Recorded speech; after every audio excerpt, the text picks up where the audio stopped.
todo lo posible porque seamos exitosos en este curso, pues, y todos pueden aprobar la materia sin ningún inconveniente, esforzándonos todos.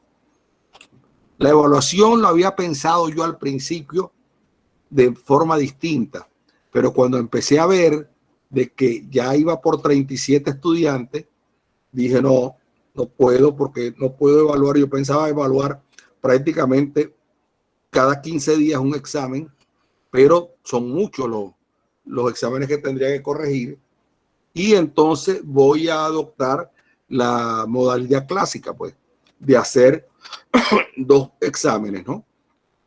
Uno, cuando terminemos lo que corresponde a transformaciones de Laplace, o sea, la primera parte de este curso va desde integrales impropias hasta las transformaciones de Laplace con sus aplicaciones, y la segunda parte va a ser ya de ecuaciones diferenciales en derivadas parciales, su método de solución que para las ecuaciones parciales lineales es el método de separación de variables en dominios finitos, y para dominios semi-infinitos e infinitos será las transformadas de Fourier. Con esa segunda parte culminaríamos el curso. Entonces, bien, la primera parte a ser evaluada iría desde la clase 1 de integrales impropias hasta transformada de Laplace y sus aplicaciones. Bueno, entonces tendremos 2 clases teóricas semanalmente, que serán los lunes a la 1 y los miércoles a la 1. Y habrá una clase práctica que dirigirá Joandri. Joandri será su preparadora, que yo no sé si podrán de acuerdo con ellos si va a ser los viernes, pero en todo caso, digamos, ya tiene material, tiene suficiente experiencia, ha colaborado mucho conmigo en todo esto. Gracias a ella fue posible que culmináramos el curso de Mate 7 el trimestre pasado, y bueno, y está colaborando muy cercana y de manera muy entusiasta conmigo para la realización de este curso. Bueno, dicho esto, comencemos con la primera parte, que son las integrales impropias. Ustedes van a tener siempre el material impreso, ustedes lo pueden leer con antelación y hacerme preguntas, y yo con mucho gusto, pues en la medida de que conozco las respuestas, se las daré, los ayudaré, les proporcionaré mucho más material que les voy a dar aquí en las clases, porque como les digo, pues dar las clases de esta manera que no hay que estar escribiendo en el pizarrón ni estar borrando, uno va a ir mucho más rápido, va a ir uno muchísimo más rápido. Así que bueno, comenzamos con las integrales impropias. Recuerden ustedes de sus cursos de cálculo, no sé cuál, cálculo 1, mate 2, cuando ustedes estudiaron integrales, las integrales que ustedes estudiaron fue lo que se llama las integrales definidas, que están definidas en un intervalo AB, abierto, cerrado, un intervalo AB. Ustedes tienen una curva f de f igual a f de f igual a f de x, perdón, donde x varía un dominio que es el intervalo AB, y tienen la curva f de y igual a f de x en el plano allí. Y el dominio es el conjunto, el intervalo abierto cerrado AB. Ustedes recuerden que yo podía hacerle una partición a ese intervalo AB, al intervalo AB, y llamaba el A, lo podía llamar X0, y el B lo llamaba XN. Entonces tenía A igual a X0, después hacía un puntico X1, uno X2, X3, iba subdividiendo el intervalo AB en muchos subintervalitos, y yo trazaba unos rectángulos por debajo de la curva f de x y otros por encima de la curva f de x. O sea, yo el área encerrada bajo la curva la aproximaba por el área de los rectángulos que puedo inscribir debajo de la curva y los que puedo inscribir por encima de la curva. Por encima de la curva. Y eso eran unas sumatorias. Y entonces la integral estaba comprendida. La integral, recuerden ustedes qué significa la integral. Es el área comprendida por debajo de la curva en el intervalo AB. Eso es lo que es la integral. Es la integral. El área, perdón, el área encerrada por la curva, encerrada por debajo de la curva, eso es lo que representa la integral definida. Ahora vamos a tener otro tipo de integral, que son las integrales impropias. Las integrales impropias tenemos varios tipos de integrales impropias. El primer tipo de integrales impropias, vamos a comenzar aquí con las clases, con esta clase. Aquí esta integral impropia en un intervalo acotado.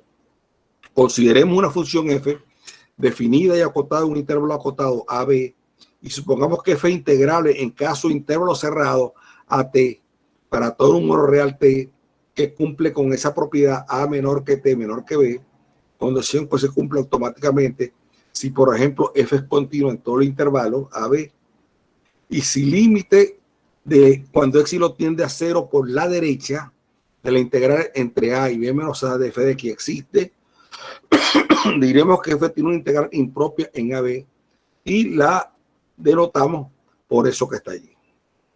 De esta manera se define la integral impropia de la función f en un intervalo AB como la integral entre a y b de f de x y de dx, límite cuando delta tiende a 0 por la derecha de a más delta b f de x y de dx. Suponiendo que tal límite existe y que la función acotada f es integrable en cada intervalo cerrado y acotado a delta, b, para todo delta mayor que 0, con a más delta menor que b. A más delta está a la izquierda de b. Si f ahora está definida y es acotado a un intervalo cerrado y acotado a b, excepto en el punto C interior, definimos la integral impropia de la siguiente manera.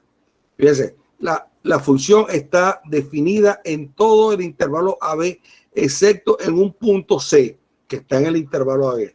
Entonces, en ese caso, la integral AB se define como el límite cuando épsilon tiende a 0 por la derecha, entre A y C menos épsilon, más de f de x y de dx, más el límite cuando delta tiende a 0 por la derecha, de la integral entre C más delta de b f de x y de dx, siempre que existan ambos límites.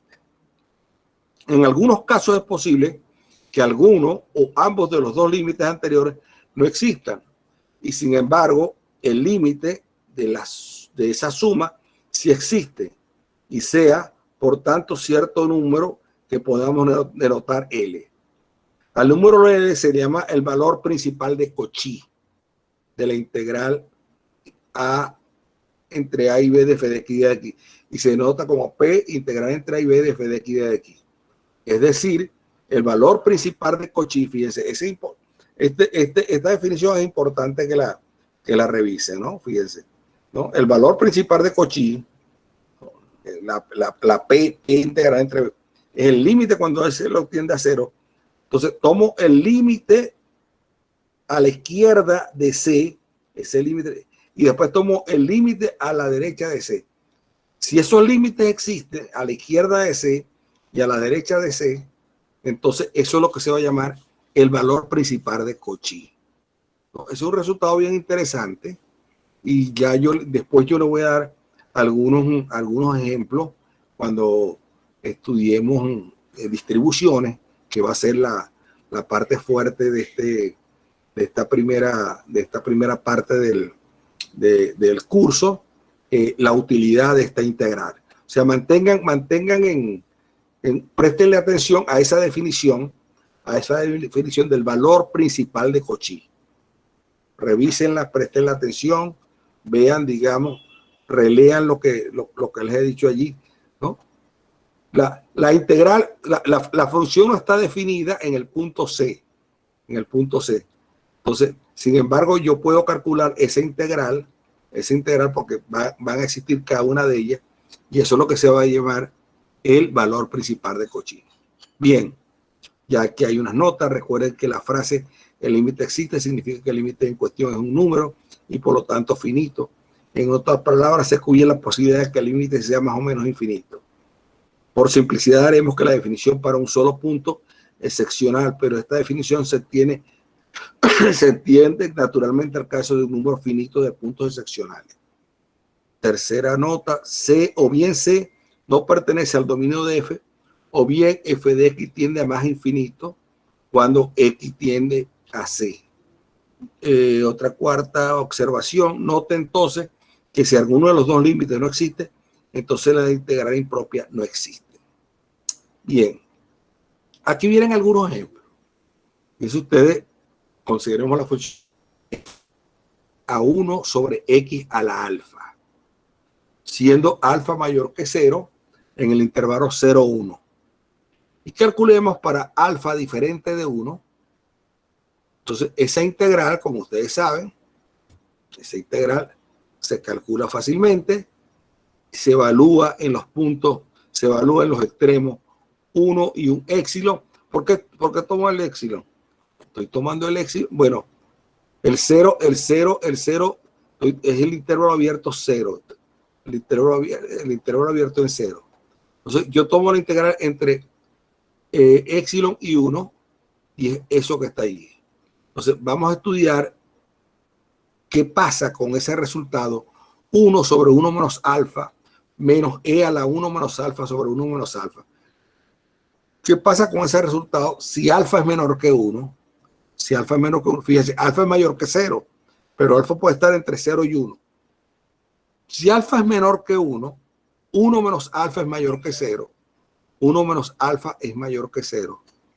Y el límite, cuando éxilo tiende a 0, de 1 menos alfa es igual a 0. Es igual a 0. Lo que nos permite concluir que la integral impropia en el caso alfa menos 1 existe y vale 1 menos alfa. Yo no sé, aquí el único problema que ustedes tendrían, ya ustedes estudiaron límite, yo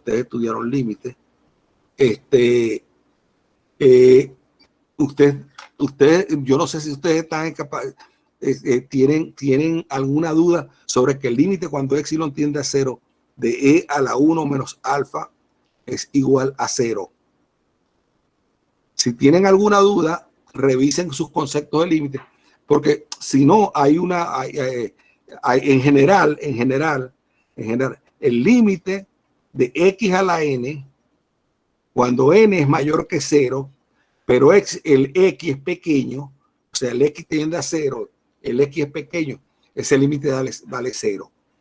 Ese límite es un límite especial que se estudió cuando ustedes estudiaron límite en Mate 1, me imagino que fue eso. Por eso es que ese límite da 0. Ese límite da 0. Bien, si alfa es mayor que 1, fíjense, si alfa es mayor que 1, entonces 1 menos alfa es menor que 0. Es menor que 0. Entonces, cuando ese límite da menor que 0, cuando ese 1 menos alfa es menor que 0, y el límite de x elevado a algo que sea menor que 0, eso va a dar hacia infinito. Hacia infinito va a dar eso. Y la integral impropia no existe.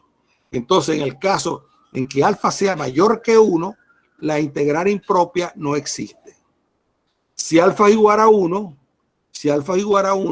la integral impropia me da de x sobre x, y entonces el límite de eso es el límite del neperiano de 1, que es 0, menos el neperiano de infinito, que es más infinito, porque recuerden el neperiano de... Recuerden, xi es un número pequeño, xi es un número, recuerden, xi es un número pequeño, xi está entre 0 y es menor, está entre 0 y 1, pues digamos. Ahí el neperiano, si ustedes ven la curva del neperiano, eso da negativo, con el negativo de adelante da positivo, y eso se va a infinito. Entonces, allí cuando alfa es igual a 1, la integral impropia no existe. Cuando alfa es mayor que 1, tampoco la integral impropia existe. Solamente esa integral, esa integral existe si alfa es menor que 1. Es un buen ejemplo. Es un buen ejemplo, pero ya yo les daré más ejemplos de esto. Bien, ahora vamos a ver las integrales impropias sobre intervalos no acotados. No acotados. Consideremos una función f definida y acotada en un intervalo a más infinito, en un intervalo semi-infinito, digamos, e integrable en caso intervalo at para cualquier t mayor que a. Cuando el límite de n tienda a más infinito entre a y n de f de x y de dx exista, diremos que la función f tiene una integral impropia en a más infinito y la denotamos de esa manera. La integral entre a y infinito de f de x y de dx la denotamos como el límite cuando n tiende a más infinito de la integral entre a y n de f de x y de dx. Similarmente, definimos y denotamos la integral impropia f definida y acotada en un intervalo menos infinito b e integral en caso intervalo acotado.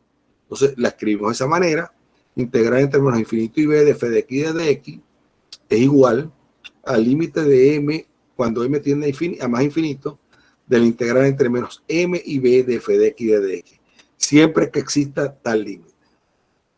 Por último, definamos la integral impropia de una función definida en todo el eje real, o sea, infinito a infinito. Supongamos primeramente que fue una función real acotada,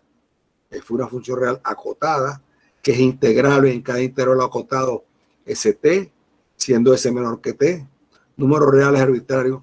Si para algún r que está en R existen las dos integrales impropias, entonces definimos y denotamos la integral impropia de f como integral entre menos infinito más infinito igual a menos infinito hasta r de f de x y de dx más la integral entre r a más infinito de f de x y de dx, y lo denoto como esos límites.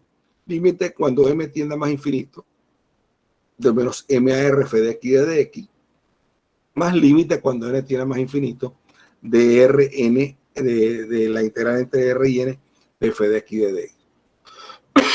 Como antes, si al menos uno de los dos límites anteriores no existen, diremos que la integral es divergente. Fíjense, ¿por qué hemos hecho la introducción de estas integrales impropias? Porque fíjense, nosotros vamos a trabajar con las transformadas de Laplace y las transformadas de Fourier, y esas transformadas van a venir definidas en su definición por integrales impropias.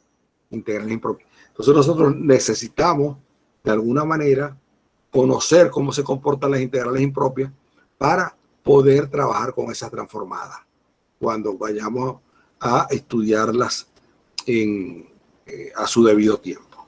O sea, las transformadas de Laplace y de Fourier van a estar representadas por integrales impropias.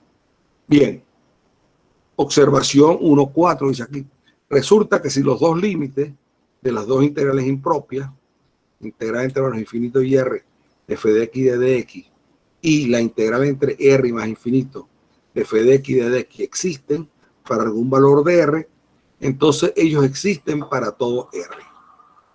Bien, vamos a ver ahora la definición 1.5. La definición 1.5: si f es una función acotada en todo r, definimos el valor principal de Cauchy. Ya eso lo habíamos definido antes un poco, pero aquí lo vamos a hacer más formalmente.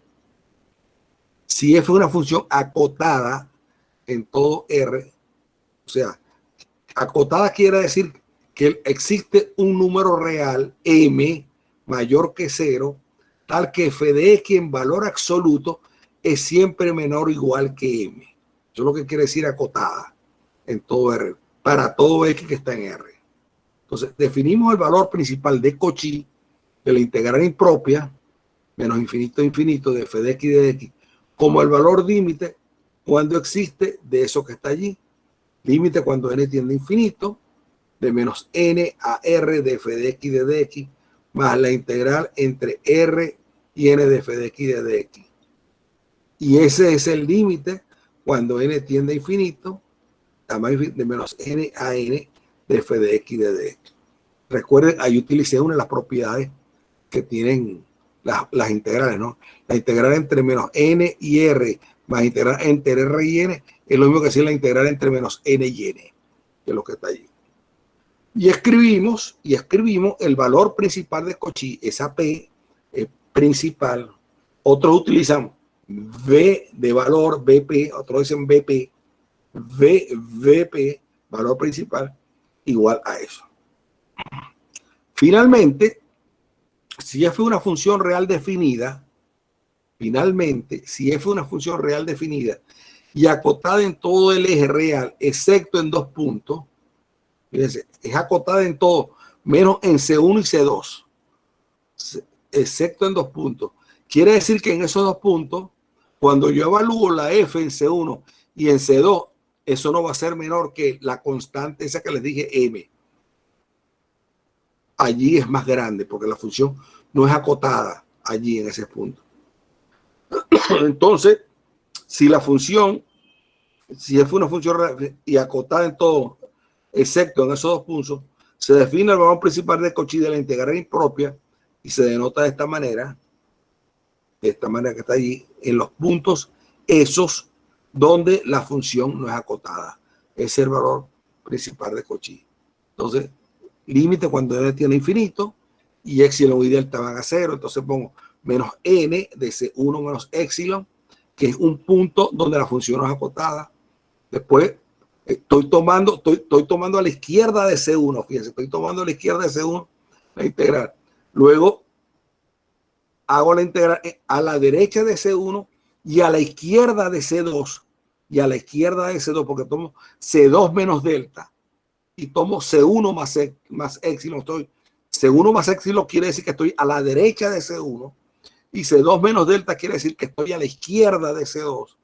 Y después tomo la integral a la derecha de C2, C2 más delta, hasta N.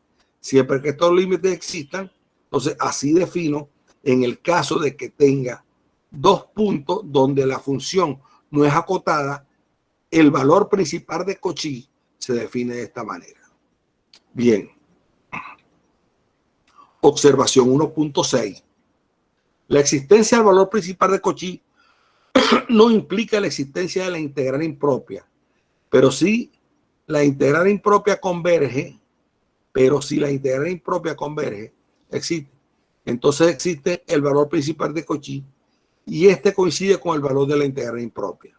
Por ejemplo, para la función f de x igual a x definida en todo R, se tiene que el límite cuando n tiende a más infinito entre menos n y n de f de x es eso que está allí. F de x, recuerden, es x, la integral es x cuadrado sobre 2 entre menos n y n, eso da 0. Lo que implica que el valor principal de Cauchy es 0. A pesar de esto, la integral impropia menos infinito a infinito de f de x y de x no existe, puesto que la integral impropia de menos infinito a r de x y de dx y la integral impropia de r infinito de x y de dx son ambas divergentes. No existen. No existen. ¿Por qué no existen? Porque fíjense, cuando ustedes integran, esa integral da x cuadrado sobre 2. Cuando evalúan en r, le queda r cuadrado sobre 2.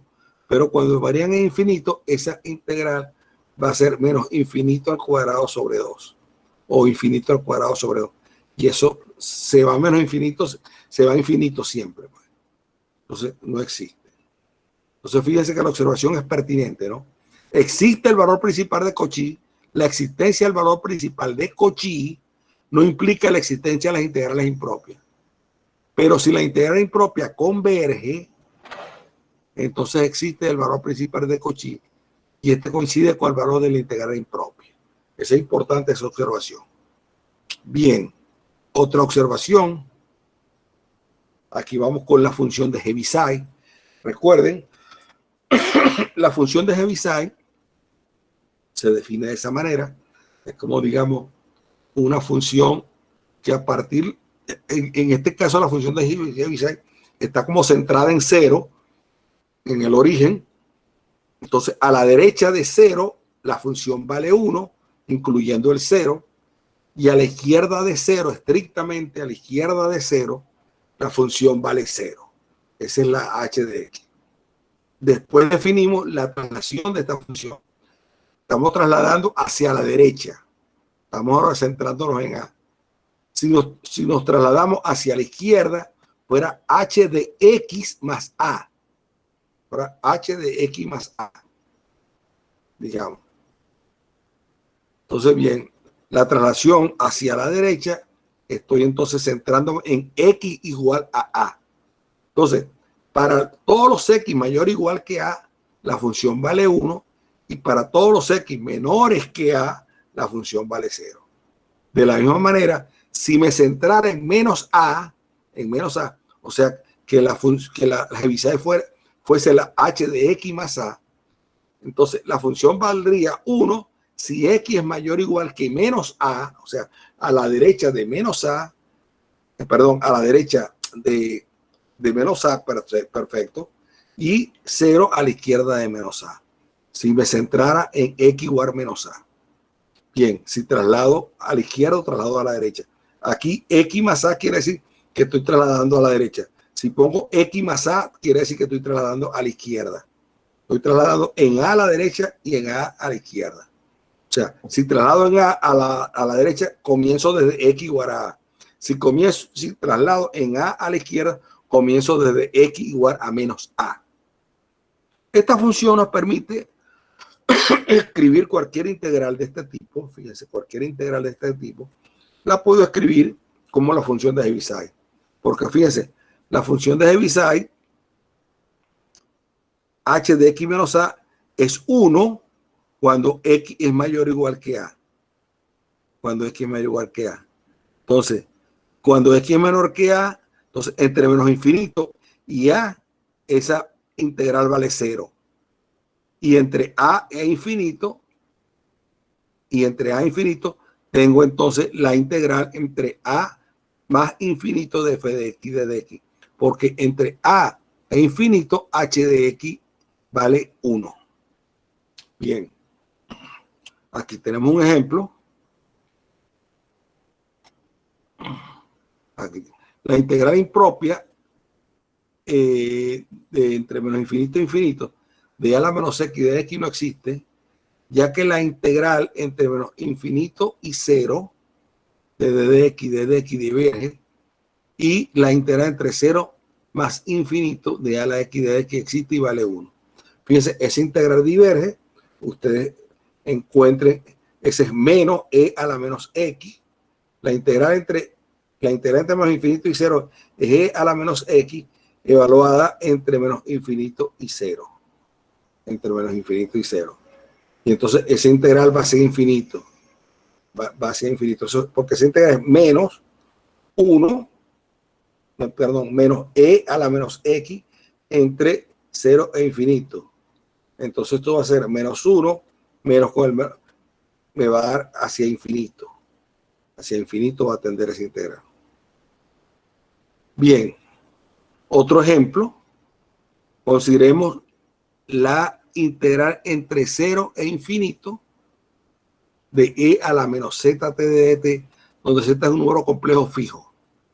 Z es un número complejo fijo.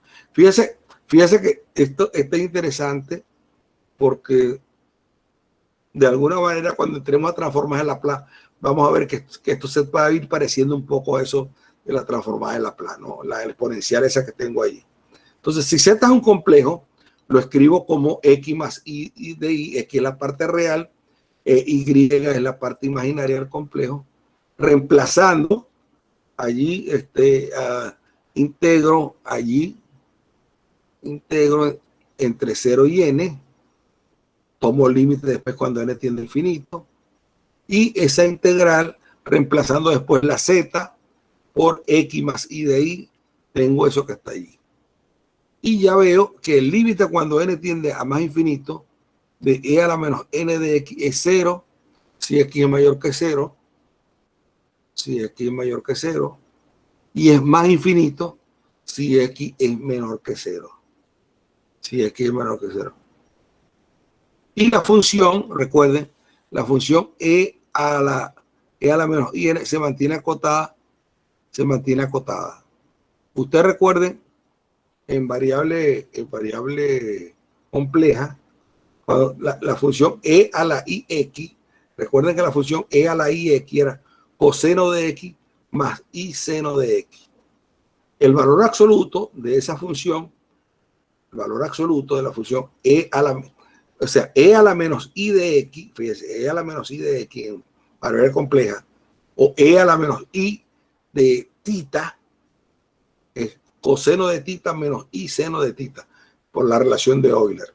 Si usted toma el valor absoluto de eso, el valor absoluto de la función e a la i teta, o e a la menos i tita, el valor absoluto es 1, porque va a ser coseno cuadrado más seno cuadrado, que es 1. Bien, aquí pasa más o menos algo parecido. Ahora, como el límite va a infinito, entonces la función se mantiene con esta, el e a la menos i n de i en valor absoluto, eso vale 1. Por eso está acotado. Y concluimos que esa integral converge si la parte real de z es mayor que 0 y diverge si la parte real de z es menor que 0. Esto le gusta mucho ponerlo a los navarros, sobre todo a Ramón Navarro. Lo he visto yo porque él hace unas preguntas en los exámenes con la transformada de Laplace. Y precisamente este es el concepto que utiliza, que hay que tener en cuenta, como es la parte real de z, si es mayor que 0 o menor que 0. La parte real de z, fíjense que es la x, ¿no? Si x es mayor que 0, eso da 0. Si x es menor que 0, eso da infinito. Entonces, si la parte real de z es menor que 0, es diverge, que es el caso más infinito. Y si la parte real de z, que es la x, es mayor que 0,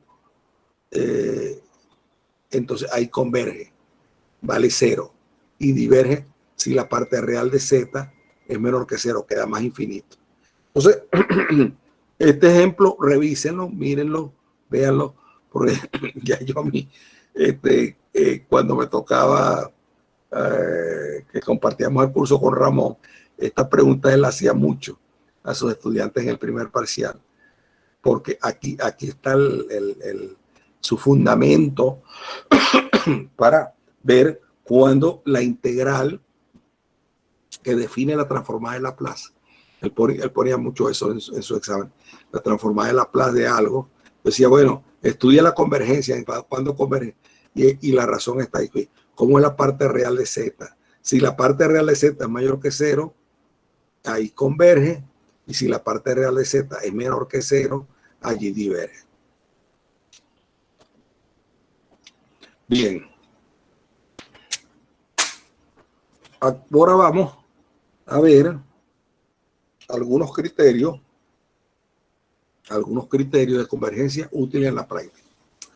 Fíjense que estos criterios, como les dije anteriormente, comenzando la clase, la integral definida, las integrales estas, hay una relación muy estrecha entre sumas de áreas, que son esos rectángulos por debajo de la curva, por encima de la curva, sumas infinitas de áreas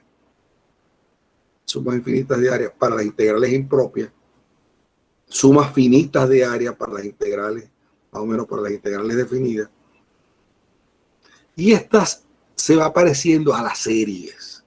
O sea, las integrales son como sumatorias. Recuerden ustedes las series creo que estudiaron ustedes en Mate 4, creo, ¿no? Mate 4, sí, Mate 4 se estudian series numéricas. Y después vuelven a ver series, algo de series, lo vuelven a estudiar en Mate 6, en variable compleja, pues.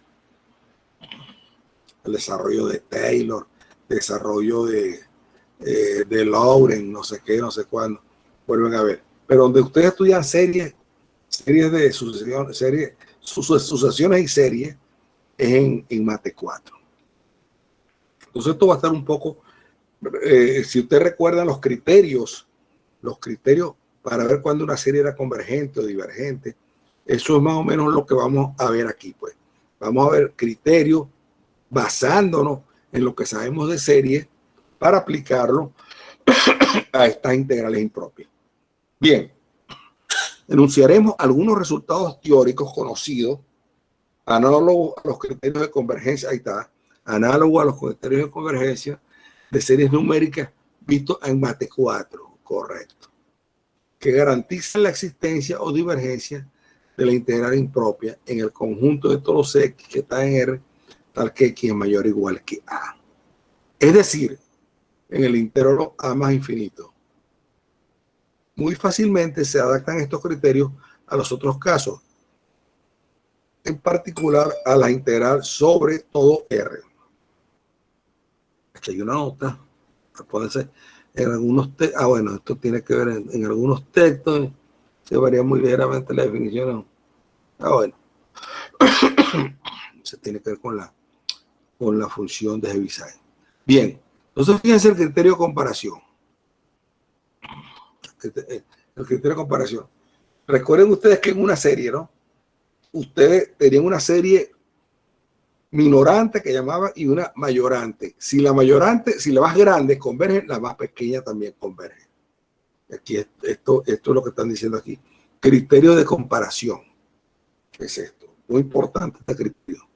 Sean f y g dos funciones integrables en cualquier subintervalo, su intervalo AC contenido en A más infinito, y supongamos que la función f de x en valor absoluto es siempre menor o igual que la g de x. Fíjate que aquí para la g de x no estoy usando valor absoluto.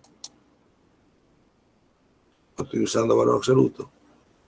Pero si eso es mayor o igual, la función valor absoluto es siempre mayor o igual que 0. Ya eso me está diciendo que la función g de x es una función siempre mayor o igual que 0. Y esa es la función g de x, que siempre es una función mayor o igual que 0. Porque la función f de x en valor absoluto es siempre mayor o igual que 0. Ahora, si la integral de a más infinito de g de x existe, entonces la integral de a infinito de f de x y de x existe y converge. Y más aún, la integral en valor absoluto de f de x y de dx es menor o igual que la integral entre a y más infinito de g de x y de dx. Ese es el criterio de comparación. Criterio de comparación. Ahora viene el criterio del límite comparación. Ahora, como límite, sean f y g dos funciones no negativas. Dos funciones no negativas e integrables en cualquier subintervalo AC, donde AC está contenido en A más infinito. Entonces, si el límite, cuando x tiende a infinito, de f de x sobre g de x existe y es distinto de 0, entonces los dos integrales convergen o divergen simultáneamente. Entonces, fíjense, si ese límite existe y es distinto de 0, entonces las dos integrales f de x convergen o divergen simultáneamente. Ese es el criterio del límite. Vamos a ver ejemplos más adelante. Otro criterio es el de Dirichlet. Criterio de Dirichlet. Si A es una función continua en A más infinito, tal que para toda C mayor que A, la integral entre A y C de f de x y de x es uniformemente acotada. Lo que esto significa es que existe una constante una constante K, tal que la integral entre A y C de f de x y de x es menor o igual que K para cualquier C mayor o igual que A. Eso es lo que significa uniformemente acotada. Ahora, si phi de x es una función monótona decreciente,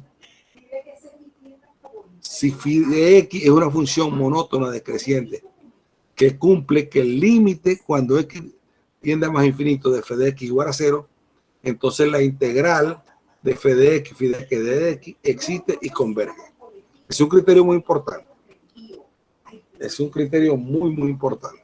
Vamos a ver ejemplos. Consideremos la integral entre 1 y infinito de seno de x a la alfa de dx con alfa mayor que 0. Entonces, fíjense, para el caso alfa mayor que 1, en este caso, el valor absoluto de seno de x sobre x a la alfa, recuerden siempre, eso es igual al valor absoluto de seno de x sobre el valor absoluto de x a la alfa. Recuerden, la x está variando entre 1 e infinito, porque el intervalo de integración donde estoy es el 1 a infinito. Entonces, el valor absoluto de seno de x sobre x a la alfa es menor o igual que 1 sobre x a la alfa. Aquí estoy usando, voy a utilizar el teorema de comparación. El teorema, fíjense, esto es, aquí voy a utilizar el primer teorema, ¿no? El 1.10, teorema 1.10. Y voy a utilizar el teorema 1.10. Explicando el criterio de comparación, aquí lo dice, f de x igual a este y g de x igual.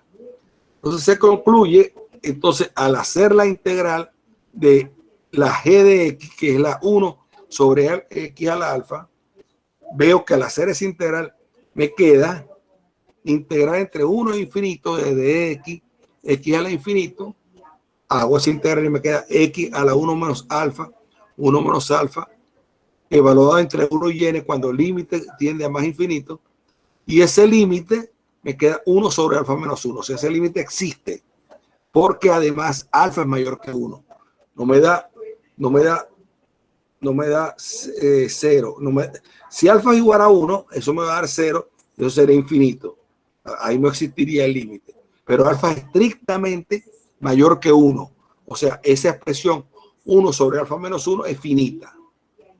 Por lo tanto, aquí aplico el criterio de comparación y veo que en ese caso, si la integral a la derecha, cuando alfa es mayor que 1, esa integral existe, ¿no?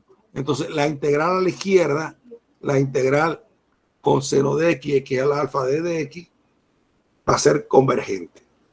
Aplicando el criterio de comparación, entonces tenemos ese resultado. Ahora, ¿qué pasa? ¿Qué pasa si alfa está entre 0 y 1? En este caso es divergente, por lo que les dije anteriormente, porque cuando contemplo el punto alfa igual a 1, 1 sobre alfa menos 1 con alfa igual a 1 me da 1 sobre 0 y la integral me da infinito. Y entonces en ese caso la integral diverge.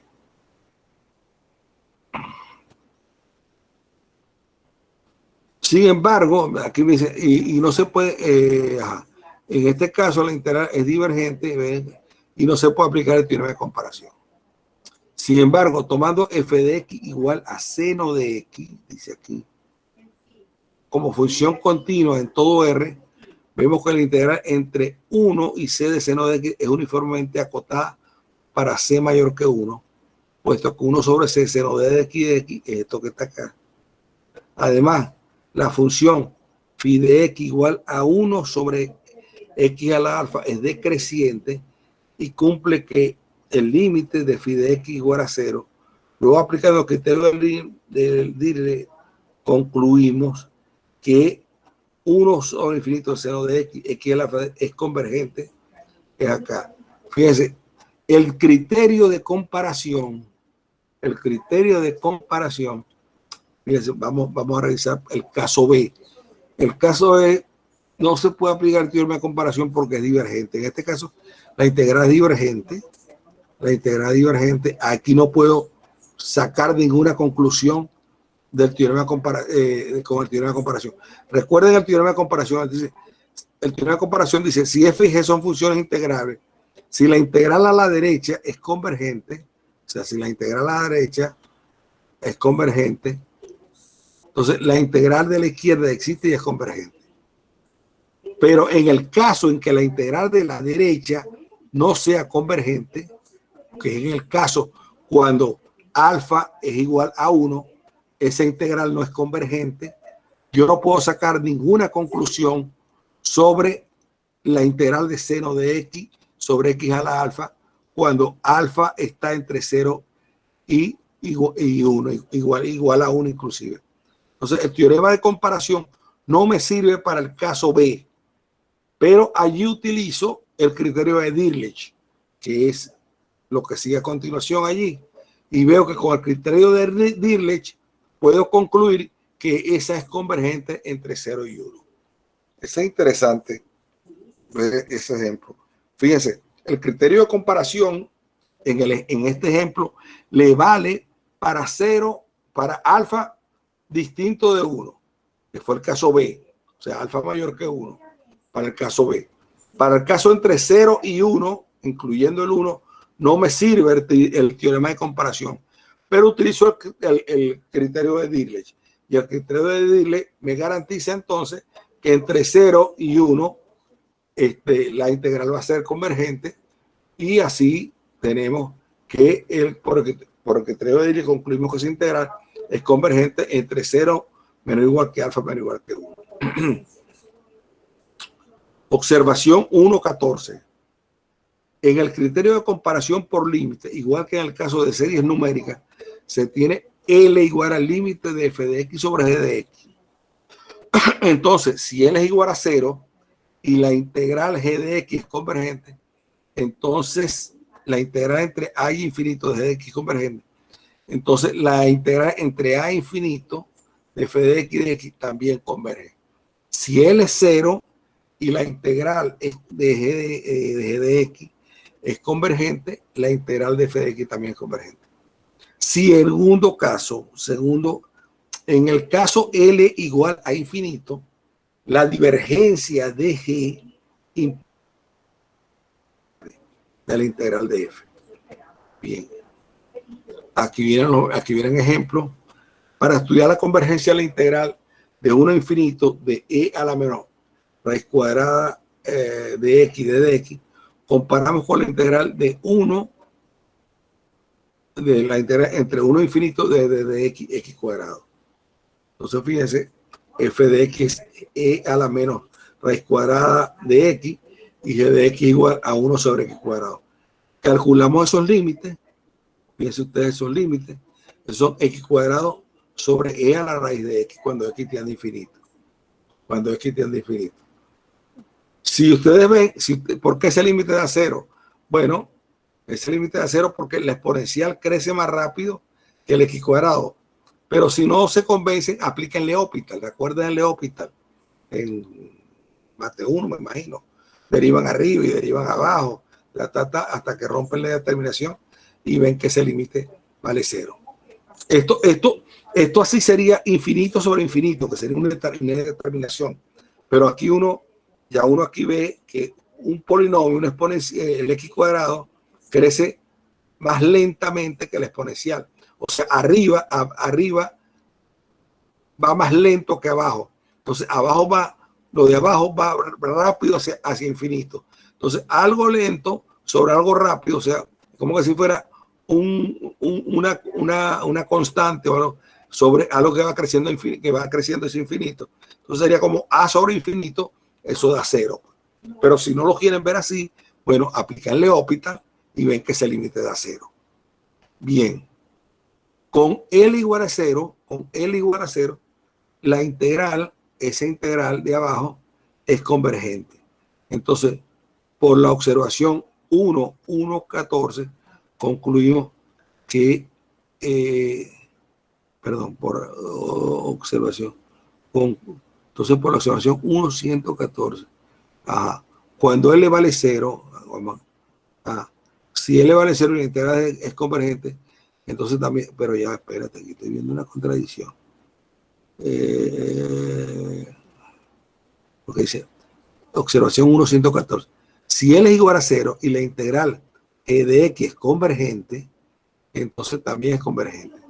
Aquí cuánto me dio L, vamos a ver cuánto me dio L. L me dio 0, L me da 0, pero comparemos con los integrales. F de x igual, calculamos el límite. Estoy calculando, vuelvo a las 114. El límite, si L es 0, si la integral de g de x es convergente, entonces también es convergente. Entonces vamos a ver aquí otra vez. G de x es esta. La integral esta es convergente. Aquí no, Entonces, no, esto está malo. Aquí hay un error, aquí hay un error. Fíjense, aquí hay un error. Vamos a leer otra. Si L vale 0, o sea, aquí L vale 0 en este caso. L vale 0 porque L es el límite de f de x sobre g de x. ¿Me siguen, no? Lo que estoy diciendo. ¿O no? Sí, profe. ¿Me sí. escuchan? Fíjense que estoy viendo una contradicción en el ejemplo 1.15.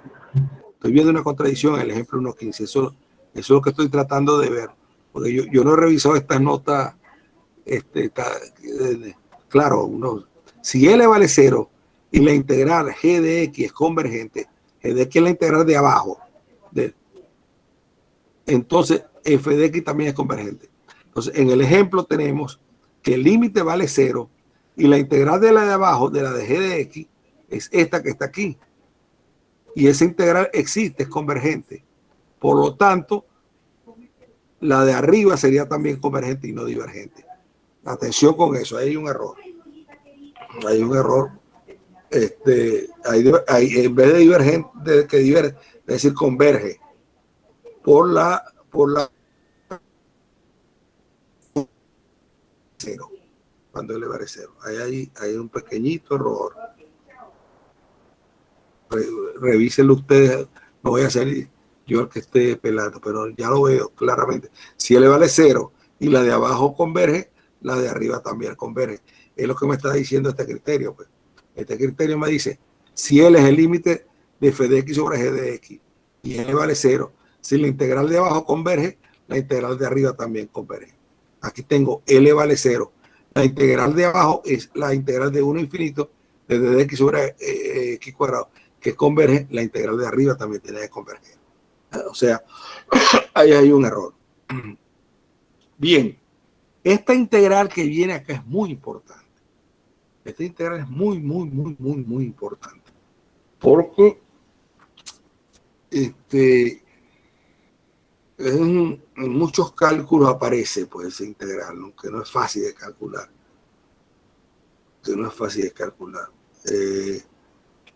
Fíjense, la tengo entre 0 e infinito. La tengo en el semieje positivo, pues de 0 más infinito. Y a la menos x cuadrado de x es convergente.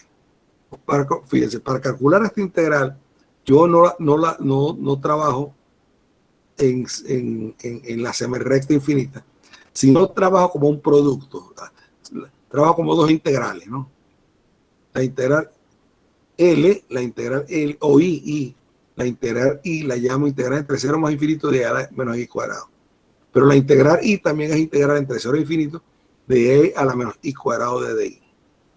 Entonces, el producto de I por I es esto que está allí. Y eso lo puedo escribir de esta manera. Pues como una integral doble. Como una integral. Entonces, fíjense, ya aquí tengo, ustedes se acuerdan de Mate 5, que fue donde estudiamos integrales dobles. Recuerden, en Mate 5 además estudiamos cambio de variables. El quiere más cambio de variables con el jacobiano. ¿Por qué digo esto? Porque la integral I cuadrado igual al límite cuando m tiende a infinito de la integral sobre esa región R. Recuerda, R es un cuadrado del lado M y el otro lado M. Un cuadrado del lado M y el otro cuadrado y el otro lado M.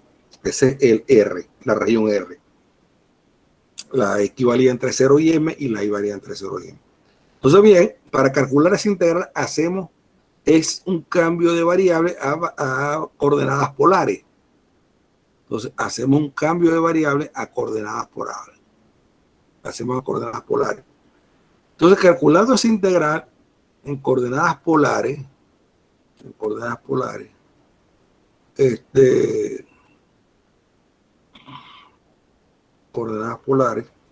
hay una manera más fácil de hacer la que están haciendo ahí. Bueno, con el jacobiano, recuerden, 0 pi cuarto, están trabajando entre 0 pi cuarto, pi cuarto, pi medio, o sea, 0 pi medio. Entonces, realizando ese integral y debido a la convergencia uniforme de la función exponencial, eso da eso que está allí. Yo le voy a mandar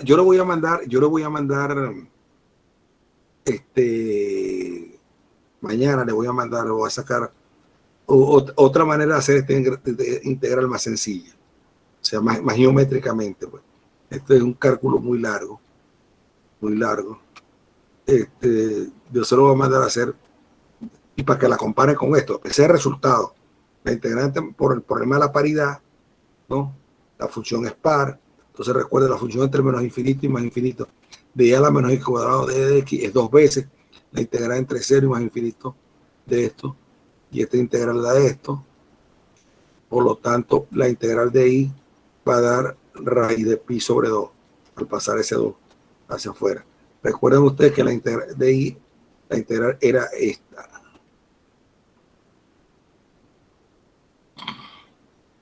La integral esta. 0 más infinito de y a la menos x cuadrado hacia raíz de pi sobre 2. Bien. Entonces, yo estoy anotando aquí ya enviarle otra manera de hacer este integral, de que facilite el cálculo, utilizando, porque aquí no estoy viendo. Sí, aquí lo usa a mí. Fíjense. Aquí, fíjense, me parece largo. Bueno, a lo mejor el cálculo. Fíjense, aquí este R que está metiendo en la integral doble, ese es el jacobiano. Recuerden, ese R que está aquí es el jacobiano de el cambio de variables con las variables complejas, perdón, con las variables con coordenadas polares, el cambio en polares, le da R, el jacobiano. Bien, entonces recuerden ese resultado, que la integral entre menos infinito e infinito raíz de pi, y la integral entre 0 e infinito de e a menos x cuadrado de dx raíz de pi sobre 2. Ese es un resultado que deben conocer y mantener. Y esa integral, eso lo tienen que tener como en una tabla, pues ya esa integral no la tienen ustedes que resolver más, la tienen en una tabla. Cuando usted le aparezca esa integral, ya pone raíz de pi sobre 2 o raíz de pi, todo depende si es entre 0 o más infinito o entre menos infinito y más infinito.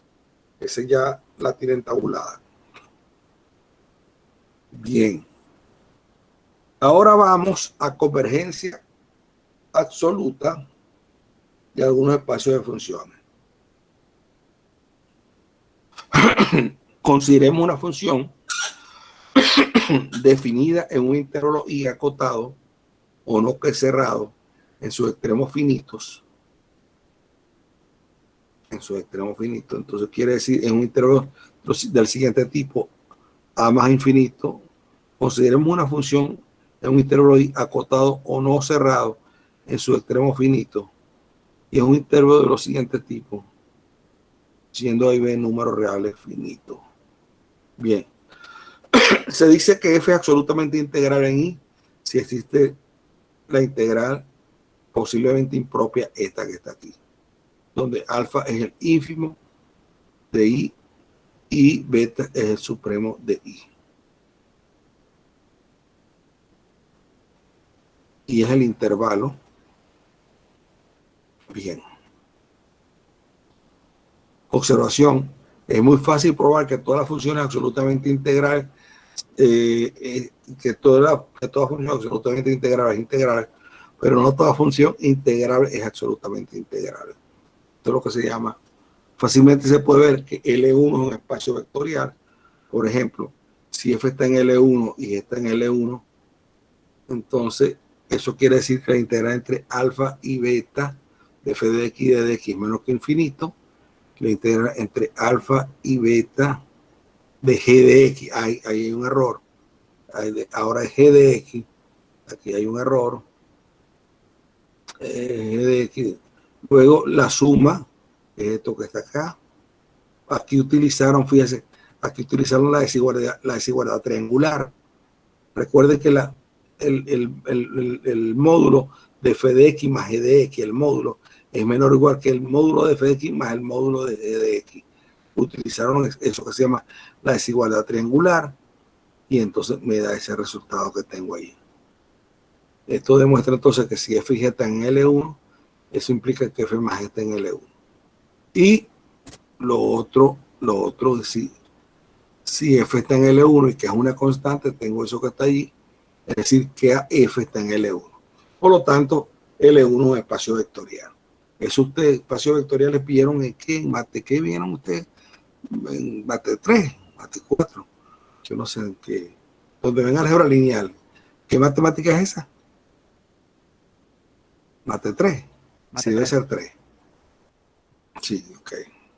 Proposición 1.20 dice, si F está en L1, o sea, si F es integrable, es absolutamente, es integrable, y G va a DRC de una función acotada, entonces el producto de F por G también está en L1. Eso es importante, eso es importante. Fíjense, si F está en L1 y G es acotada, entonces el producto está en L1. ¿Qué quiere decir que está en L1? Quiere decir que es acotada, entonces existe una constante real K de manera tal que G de X en valor absoluto es menor o igual que K. Entonces fíjense, la integral entre menos infinito a infinito del valor absoluto de F de X por G de X y D de X, el valor absoluto de un producto es el producto de los valores absolutos. Entonces, el producto de F de X por G de X en valor absoluto es F de X valor absoluto por valor absoluto de G de X y D de X. Pero G de X es acotada, G de X es menor o igual que K. Entonces, eso va a ser menor o igual que K la integral de esta. Pero esto es menor que infinito porque F de X es L1. F de X es L1. Quiere decir que es L1. Entonces, esto va a ser K por algo menor que infinito, va a ser menos que infinito, ya que F está en L1, dice ahí. Bien, ejemplo. Fíjense, este caso bien interesante. Este es uno de los casos bien interesantes. Fíjense ustedes, recuerden ustedes, antes de entrar aquí en el ejemplo 1.21, recuerden ustedes cuando estudiaron límite, decían el límite cuando X tiende a 0 de seno de X sobre X es 1. Seno de X sobre X es 1. O sea, ese es un lo que creo que eso lo llamaban límites notables, creo, no me acuerdo. Tengo tanto tiempo que no veo eso. Límites notables. Pero cuando X se aproxima a 0, el seno de X sobre X es 1. ¿De acuerdo? Entonces, fíjense, esa función, F de X como función en 0 es una función continua. En 0, cuando me acerco a 0, una función continua. Porque recuerden ustedes que una función era continua si la función estaba si la función, si yo divido la función, perdón, si yo esa función la describo seno de X sobre X cuando X distinto de 0. Fíjense, en vez de yo escribir F de X igual a seno de X sobre X, escribo G de X igual a seno de X sobre X cuando X es distinto de 0 y a 0 cuando X igual a 0. Entonces, esa función, si yo la defino como 0 cuando X vale 0 y como seno de X sobre X cuando X es distinto de 0, la función definida así como seno de X sobre X cuando X es distinto de 0 y como 0 cuando X igual a 0 es continua, porque ese límite cuando X tiende a 0 vale 1, que coincide con el valor de la función. Que coincide con el valor de la función. Bien. Pero eso lo vieron ustedes en el límite. Pero ahora vamos a estudiar esto. Ahora vamos a estudiar esto como integral, a ver si diverge o converge. Entonces, bien. Entonces, la integral entre seno de X, estoy entre pi infinito, diverge. En efecto, en el intervalo 0 pi se encuentra el subintervalo pi sexto, 5 pi sexto, que tiene longitud de 2 pi tercios, en donde se cumple que seno de X es mayor que un medio. Tracen ustedes, fíjense, para que vean, bueno, vamos a ver la figura ahora, vamos a verlo. En cuyos puntos extremos se tiene que seno de pi sexto es 30 grados, ¿no? Seno de 30 es un medio, 180 sobre 6 es 30 grados. y es igual a el seno de pi de 5 pi sexto. Más aún, como seno de x es una función pi periódica, en cada su intervalo se repite. Existe un subintervalo de esta forma, longitud L igual a 2 pi tercios, en el que L es seno de x, el valor absoluto de seno de x mayor o igual que un medio.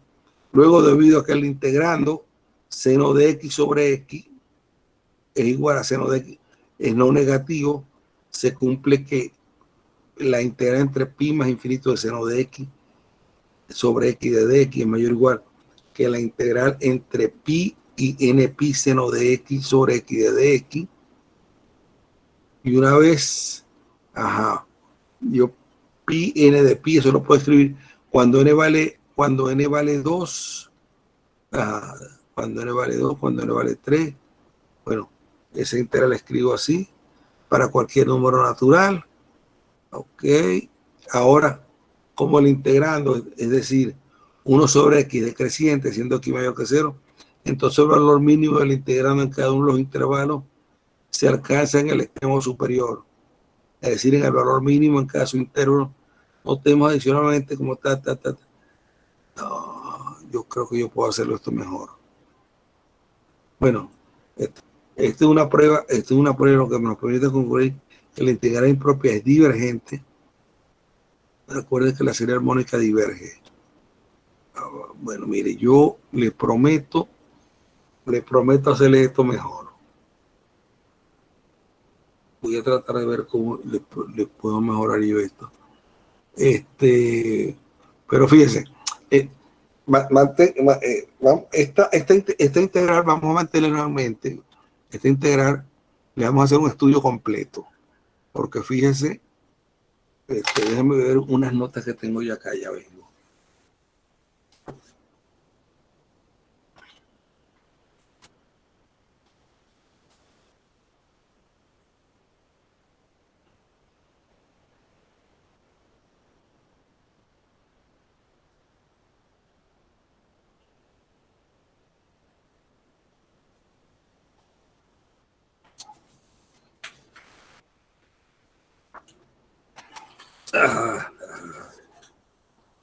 Ya voy, yo.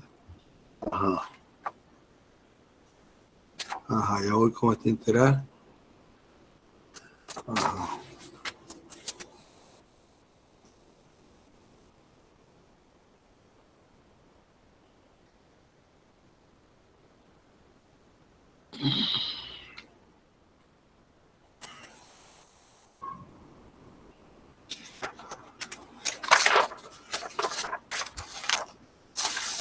Ya voy a ver, que estoy aquí. No estoy tan convencido de esto.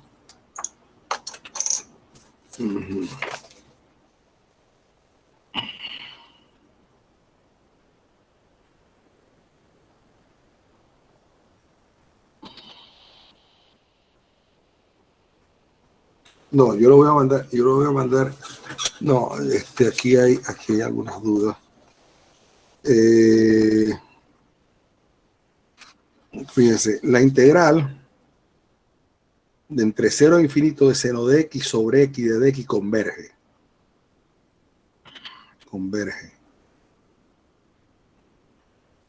Aquí tengo mis divergencias con esto. Entre 0 infinito seno de x, 0 infinito seno de x de dx converge. Y además converge condicionalmente.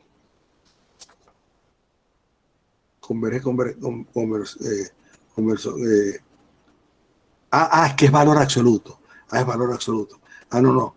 Sí, diverge. En valor absoluto diverge, pero sin valor absoluto converge. Fíjense, la integral entre pi infinito de valor absoluto seno de x sobre x de x diverge, pero sin valor absoluto converge. Eso es lo que se llama converge condicionalmente. Bueno, yo lo voy a mandar, a mandar todas estas pruebas. Hoy mismo voy a tratar de ver si les mando todo esto. Le mando a Joandri Tengo que copiar, tengo que tomar una foto a unas páginas que tengo aquí para mandarle eso. Ok, ahora sí.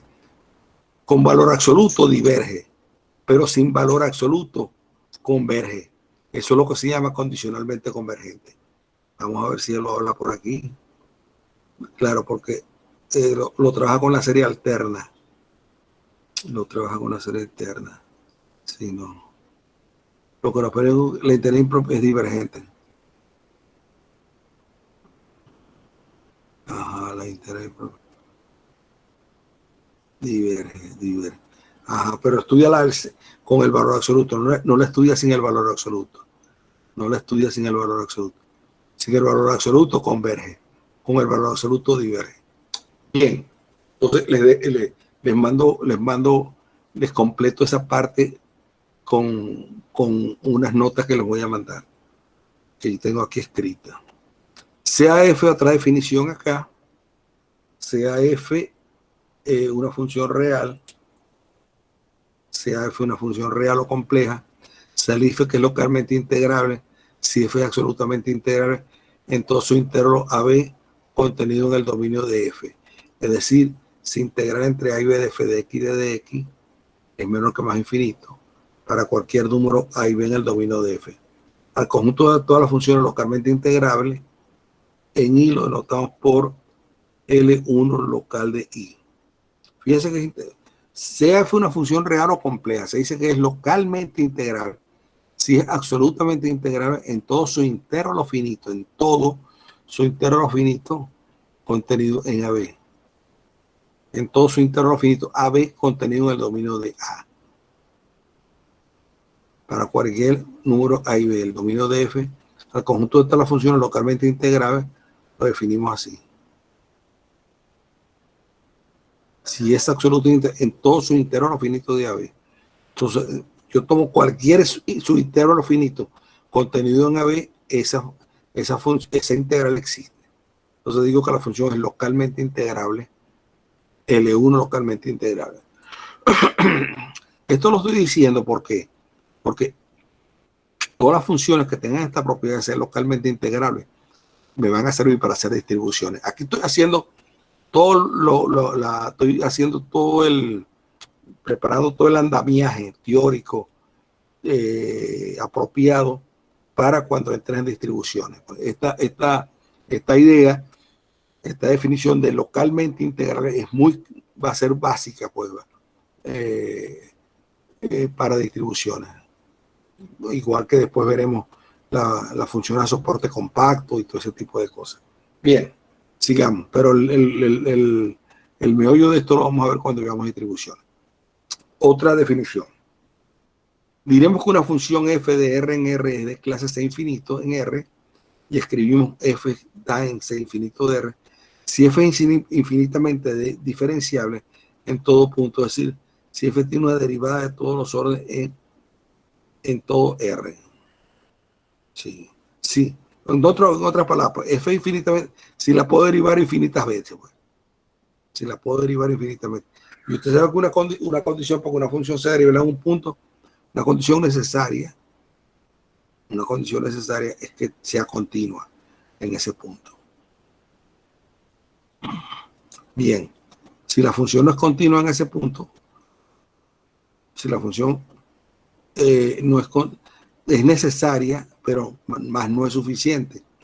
Porque, por ejemplo, recuerden ustedes la función f de x igual a valor absoluto de x, la función es continua en cero, pero no es derivable en cero, porque tiene dos tangentes en cero diferentes. Bien, definición 1.24. Sea f una función definida en un intervalo abierto, AB finito, infinito y con rango en R. Para cualquier C en el interior del dominio de F, se dice que se tiene una derivada a la derecha. Si verifica esa condición, es la definición de derivada por la derecha, eso que está ahí, el límite lateral por la derecha. De otra forma similar, denoto el límite lateral por izquierda. Límite lateral por izquierda. Bien. Entonces, una función f de AB se dice continua a trozo, ¿no? Si ella es continua en todos sus dominios, excepto un conjunto finito de puntos, x1, x2, xn, perteneciente todos ellos al interior del intervalo de f, en los cuales existen ambos límites laterales. Aquí estoy definiendo funciones continuas a trozo. Todo esto lo estoy haciendo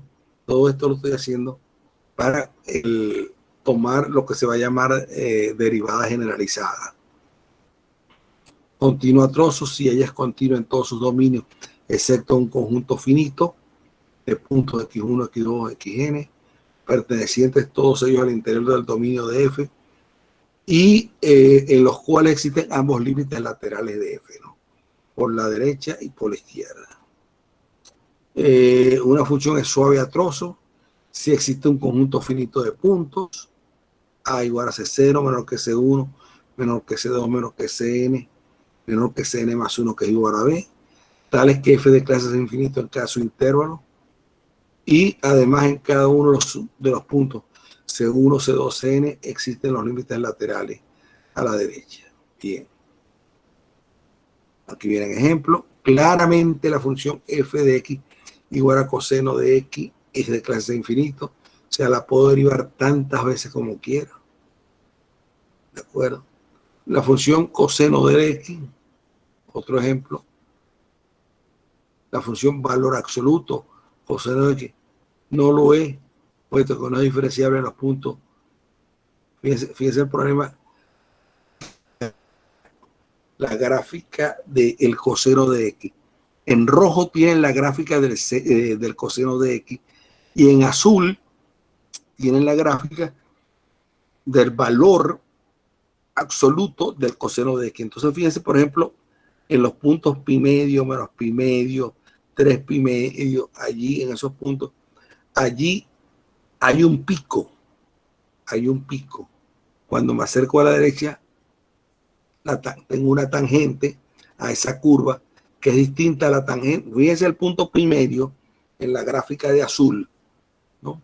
Cuando me acerco a pi medio por la izquierda, tengo una tangente a ese punto, y cuando me acerco a pi medio por la derecha, tengo otra tangente distinta.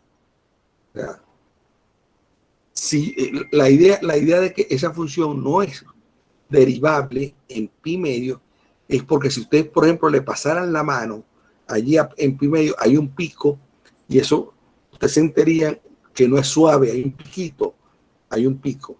Entonces, la idea es que hay dos tangentes diferentes, por lo tanto, esa función no puede ser derivable en pi medio, la función valor absoluto de coseno de x. Una manera de verlo, pues.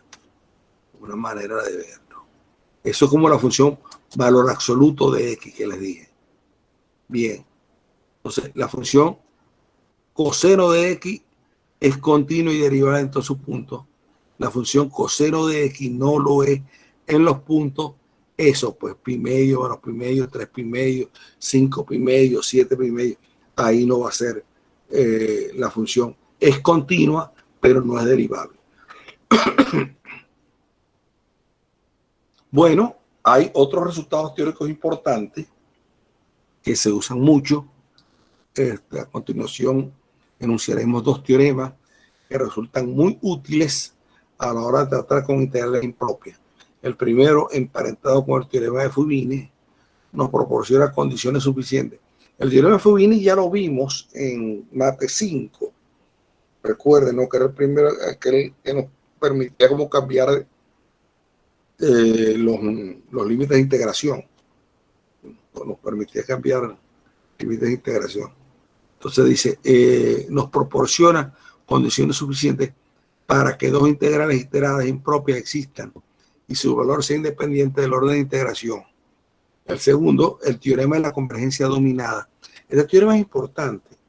El teorema de la convergencia dominada es el teorema que nos proporciona condiciones suficientes para que podamos intercambiar límites con integrales impropias.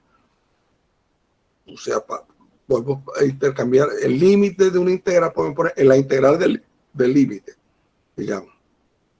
Ese es el teorema de convergencia dominada. Nos permite integrar límites con la integral impropia.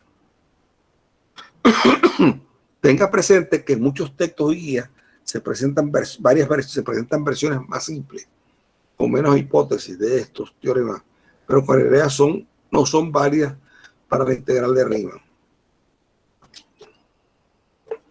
Pero que en realidad no son válidas para la integral de Riemann. El tipo de integral visto de matemáticas 2, sino para otros tipos de integrales, la integral de Lebesgue. Bien. Entonces aquí viene el teorema de Fubini. Fíjense, este teorema, las integrales iteradas, dice que si tengo una función que va de R2 en R, una función que va de R2 en R, una función continua, si existen funciones necesariamente no negativas, m de x y n de t, las integrales impropias, menos infinito infinito de m de x y de dx, y menos infinito infinito de n de t existen, para cualquier xt en R2 se tiene que la función f de xt es el producto de la m de x por la n de t. Entonces las siguientes integrales iteradas existen y se cumple esto.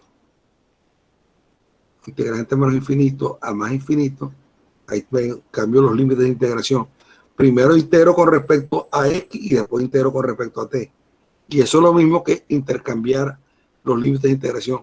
Después primero integro con respecto a t y después con respecto a x. Ese es el teorema de Fubini. Tiene una gran utilidad. Tiene una gran utilidad. Y el teorema de la convergencia dominada es un gran teorema. Su aplicabilidad no es tan sencilla, porque hay que verificar a veces algunos pasos. Pero dice lo siguiente: se afine una sucesión acotada de funciones reales definidas en todo R, tales que para cada X que está en R, el límite de Fn de que existe se hace la función definida en todo R como el límite de la sucesión de las funciones, como el límite de la sucesión de funciones, es decir, e de x es el límite de la Fn de x cuando n tiende a infinito. Fíjense, doy una sucesión de funciones, la f de n, y después la g de x la tomo como el límite de esa sucesión de funciones. Esa es la g de x. Supongamos que tanto g como cualquier f de n es integrable en cualquier intervalo acotado a b. La g y cualquier f de n son acotados. Si existe una función phi de r en 0 más infinito que sea integrable en cualquier intervalo acotado a b, que tenga una integral impropia en todo r y que cumpla que fn de x es menor o igual que phi de x para cualquier n que está en n y cualquier x que está en r, entonces las integrales impropias, integrante menos infinito de x y de dx, y integral de menos infinito más infinito de fn de x de dx existen y se cumplen. Fíjense que, ahí estaba. Puedo límite de la integral de menos infinito a más infinito de fn de x y de dx. Entonces, el límite lo puedo meter dentro de la integral.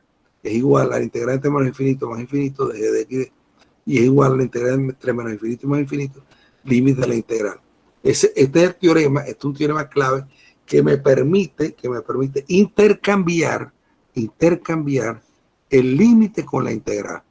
El límite de la integral es igual a la integral del límite. Y el de Fubini me ayuda a intercambiar los límites de integración, ¿no? Primero integro con respecto a x, después con respecto a t, porque recuerden en Mate 5, recuerden ustedes, habían ejemplos de poner una integral doble y resulta que si no cambiaba los límites de integración, se facilitaba más la integral. Con unos límites de integración era muy difícil conseguir los límites de integración para hacer la integral doble. En cambio, intercambiando los límites de integración resultaba mucho más fácil y esa era la integral que uno hacía. Entonces, esos son dos teoremas clave que hay que añadir a todo esto. Pues Fubini, convergencia dominada. Repito, Fubini para intercambiar límites de integración y convergencia dominada para que yo pueda intercambiar el límite con la integral. El límite de la integral es igual a la integral del límite. ¿Qué condiciones deben de cumplirse? Esa que da el teorema de la convergencia dominada. Aquí vienen ejemplos. Estos son ejemplos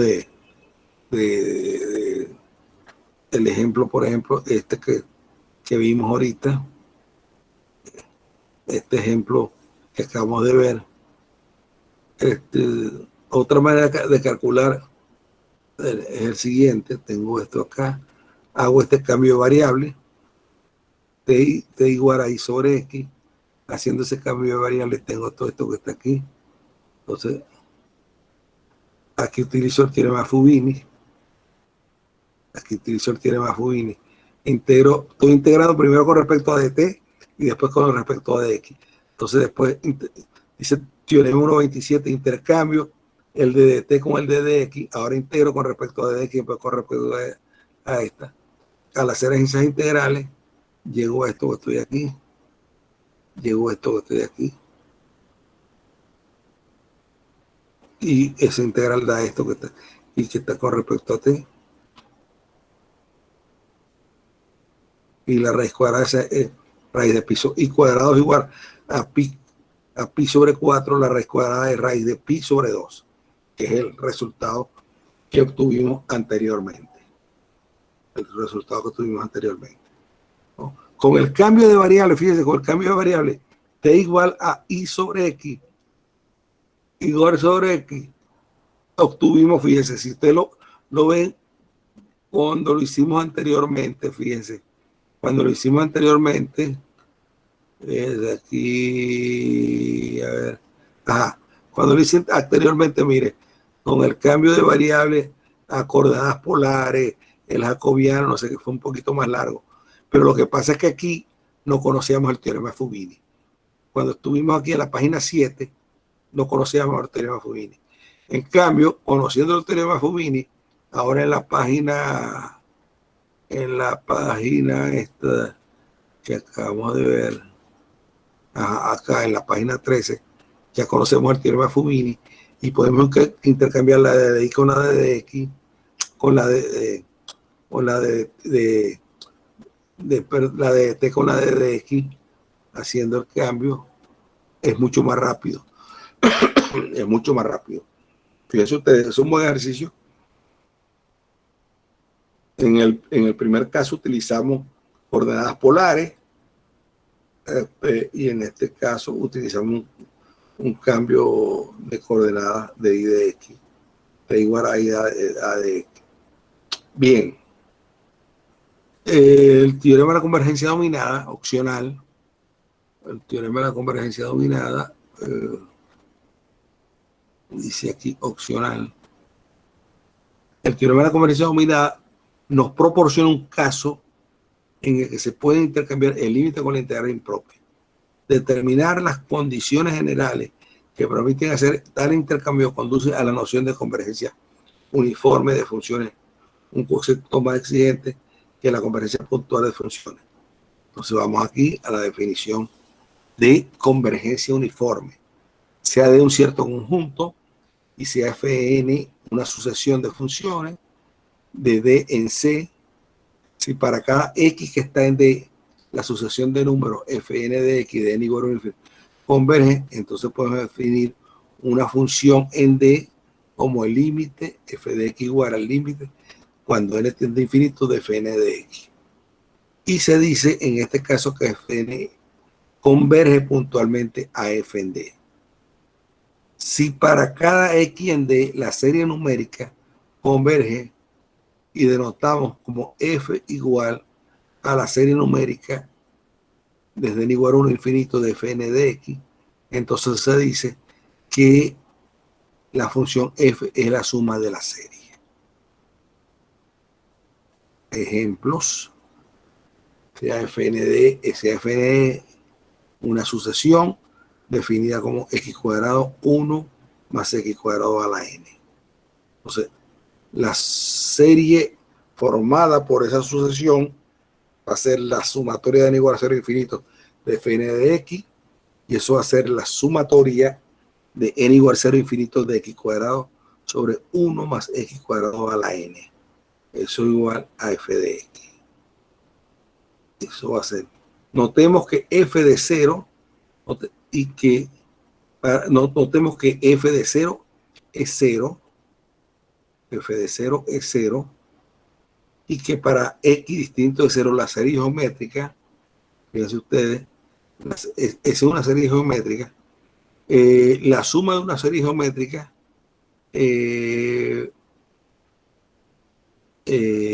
ajá. Recuerden que la serie geométrica converge, espérate, la suma de una serie geométrica, a ver, tendría que ver la suma, la suma de una serie geométrica es S es igual a 1 menos R, creo que era el primer término. Fíjense, cuando n vale 0, fíjense, el primer término de esa serie, fíjense, el primer término de esa serie, cuando n vale 0, abajo me queda 1 más x cuadrado a la 0, eso vale 1. Entonces, el primer término de la serie es x cuadrado. X cuadrado es el primer término de la serie. Ajá. El segundo término de la serie es x cuadrado más 1 sobre 1 más x cuadrado. ¿Okay? Entonces, fíjense, el tercer término de la serie será x cuadrado sobre 1 más x cuadrado al cuadrado. Entonces, el radio de convergencia es una serie geométrica. Es una serie geométrica. La serie x cuadrado sobre 1 más x cuadrado sobre a la n es una serie geométrica. El radio no, la razón de la serie geométrica, el R es 1 sobre 1 más x cuadrado. 1 sobre 1 más x cuadrado. Entonces, fíjense, una serie geométrica converge a el primer término sobre 1 sobre el R, el radio, la razón con el que se está repitiendo la serie geométrica. Entonces, el primer término es cuando n vale 0, el primer término es x cuadrado sobre 1 menos la razón, 1 menos r. 1 menos r. Entonces, esa diferencia da 1 más x cuadrado. Entonces, si x igual a 0, f de x vale 0, y si x es distinto de 0, la suma esa da, a donde va a converger va a ser 1 más x cuadrado. Okay. Entonces, definición, se dice que una sucesión de funciones, f sub n, donde f sub n va de en c, converge uniformemente en e a una función f, si para cada epsilon mayor que 0 existe un número entero n, tal que se cumple que para n mayor o igual que n, eso implica que f n de x menos f de x en valor absoluto sea menor o igual que epsilon para todo x que está en e. Bien, observación 1.33. Es claro que la convergencia uniforme implica convergencia puntual. El recíproco no es cierto. Si f de n converge puntualmente en e, entonces existe una función f definida en e, tal que para cada epsilon mayor que 0 y cada x en r, existe un n en los naturales, tal que fn de x menos f de x menos o igual que epsilon. Todo esto, si f de x, vamos a ver, esperen. Todo esto es importante.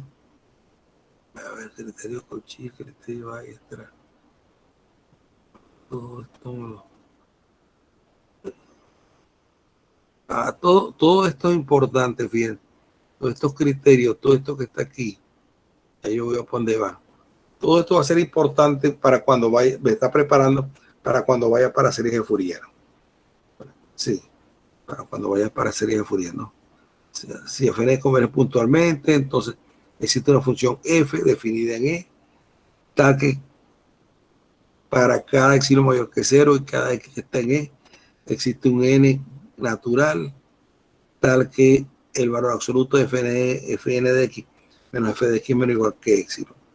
Si fn converge no solo puntualmente, sino uniformemente en e, a la función f, entonces es posible para cada épsilon mayor que 0 encontrar el entero n natural, donde n depende de épsilon, de manera que 1 se cumpla para todo x que está en E. Otra definición: dada una sucesión de funciones definidas en un conjunto E, se dice que la serie converge uniformemente en E si la sucesión S sub n de sumas parciales definidas de esa forma converge uniformemente en E. Criterio de Cauchy: una sucesión de funciones converge uniformemente en E si solamente si para cada épsilon mayor que 0 existe un número n tal que para m mayor que n y n mayor que n y x en n, la diferencia del valor absoluto de fn de x menos fn de x menos igual que x. Bueno, este es el criterio de Cauchy. Esto es bien interesante porque yo voy a ver aquí voy a formar aquí lo que van a hacer las sucesiones de Cauchy. Voy a ver que toda sucesión de Cauchy es convergente. Toda sucesión de Cauchy es convergente y ese es el criterio. Ese es el criterio. Ajá. Otro criterio interesante aquí, que es que este teorema, el 137, supongamos que el límite de fn de x igual a f de x para x estando en E, mn, sea mn el supremo de todos los fn de x menos f de x. El supremo, fíjense la idea de lo que es el supremo y el ínfimo, ¿no? El supremo de un conjunto de una sucesión es como de todas las cotas superiores, la menor de las cotas superiores, se llama el supremo. Y el ínfimo es la mayor de todas las cotas inferiores. O sea, yo tengo en un conjunto, en una estructura que yo tenga, puedo tener cotas por arriba, que son las superiores, y cotas por debajo, que son las inferiores, pues. Las inferiores. Bueno, la menor de todas las superiores es lo que yo llamo el supremo. Y la mayor de todas las inferiores es lo que yo llamo el ínfimo. Bien, entonces aquí tengo, supongamos que el límite de fn de x igual a f de x para todo x que esté en E y sea m sub n el supremo, o sea, la menor de todas las cotas de fn de x menos f de x en valor absoluto. Entonces fn converge a f uniformemente en E si solamente si mn tiende a 0. Entonces, si mn tiende a 0, eso quiere decir que fn de x se acerca a f de x. Ok. Estoy tomando como el supremo eso. Entonces la menor, si f de n se acerca a 0, eso, el supremo va a ser la menor de todas esas cotas, va a ser como 0. Por eso dice fn converge a f uniformemente en E si solamente si mn converge a 0. Bueno, y aquí tenemos un criterio muy importante, que es el criterio de Weierstrass. Este es un criterio que me sirve para series de funciones definidas. Fíjense, este es un criterio muy importante. Este es un criterio para sucesión de funciones, ¿no? Sea fn, sea esta sucesión fn desde n igual a 1 infinito, una sucesión de funciones definidas en E, tal que el valor absoluto, fíjate, recuerda, el valor absoluto son números reales. O sea, fn de x en valor absoluto, eso va a dar un número real. Va a ser igual que mn. Mn es un número real para cualquier x que está en n, para cualquier x que está en E, y cualquier n que es un número natural. Entonces, la serie esta converge uniformemente en E si la serie numérica, fíjense, la serie de las mn es una serie numérica, converge en R. Entonces, fíjense, este es un criterio para saber cuándo una serie de funciones converge.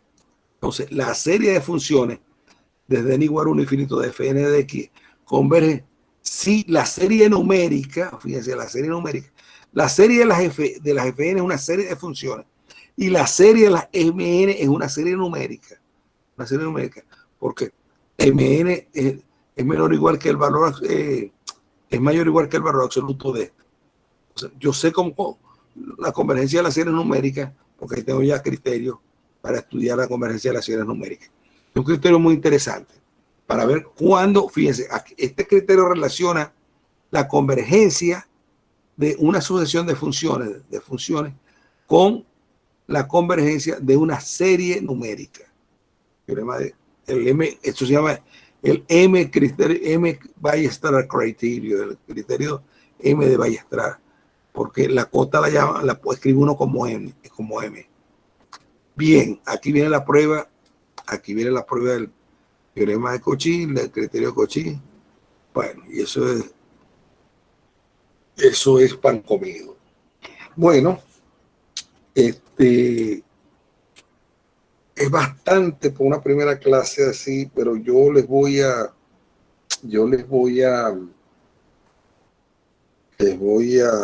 enviar un material donde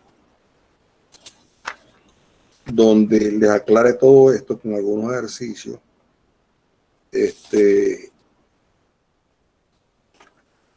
Le amplíe un poco todo esto de manera tal de que tengan más elementos, pues. Sí. Bueno, ¿alguna pregunta hasta ahorita? ¿Qué les parece?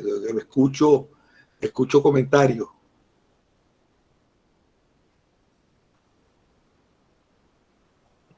Hasta ahora todo bien, profe. De mi parte. Seguro. Pues primera vez que la cursa. No. Esta sería la segunda vez que curso la materia. ¿Y la primera vez la cursaste con quién? ¿Con Navarro? Sí, con el profesor Navarro. Ah, ok. Bueno, no. No, yo creo que sí, dar clase así, fíjate que esto jamás se hubiera podido ver en una sola clase, ¿no? Es mucho el material, pero como les digo, pues yo les voy a apoyar en todo esto, se los voy a apoyar con más ejemplos, con más, voy a tratar de hacer más problemas, de mandarles más ejemplos y más problemas resueltos, pues. No tanto proponer problemas, sino enseñarles técnicas, maneras de resolver, pues. De manera tal, como les decía, pues, esta primera clase, aquí hay cosas, por ejemplo, el valor principal de Cauchy, casi nunca se ve, pero aquí se ve, y yo les voy a dar algunos ejemplos de esto, de lo que es el valor principal de Cauchy.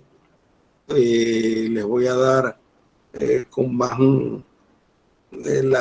estudiar la integral esa de seno de x sobre x de dx y la integral de seno de x sobre x de dx en valor absoluto, la diferencia que hay, que la convergencia, que una converge y la otra converge condicionalmente. Poner algunos ejemplos más de funciones que son L1, L2, todo este tipo de cosas, el valor principal de Cauchy. Eso más o menos lo tendría preparado. Vamos a ver si esta misma semana me mando eso, que sirva como primera práctica, pues se puede llamar así, o por lo menos como primer apoyo a la clase número 1, vamos a llamarlo mejor así. Primer apoyo con más ejemplos, con más ejemplos ilustrativos de todo lo que se ha dicho allí, pues, en la primera clase. Y así en lo sucesivo se lo voy a hacer para cada una de las clases, pues. Aunque eso me lleve mayor trabajo a mí, pues. Pero yo sé que con esta modalidad de curso a distancia, yo creo que uno tiene que trabajar más, porque hay que mandar más material e ilustrativo que explique las cosas, pues. Y como no tenemos la posibilidad de encontrarnos físicamente para intercambiar preguntas, ideas, se hace difícil. De todas maneras, vamos a buscar un mecanismo. No sé, pues yo lo dejo preguntarle a Joandri. Yo en agosto del año pasado, cuando retomé el curso para salvar Mate 7, yo respondía sugerencias, preguntas y todo.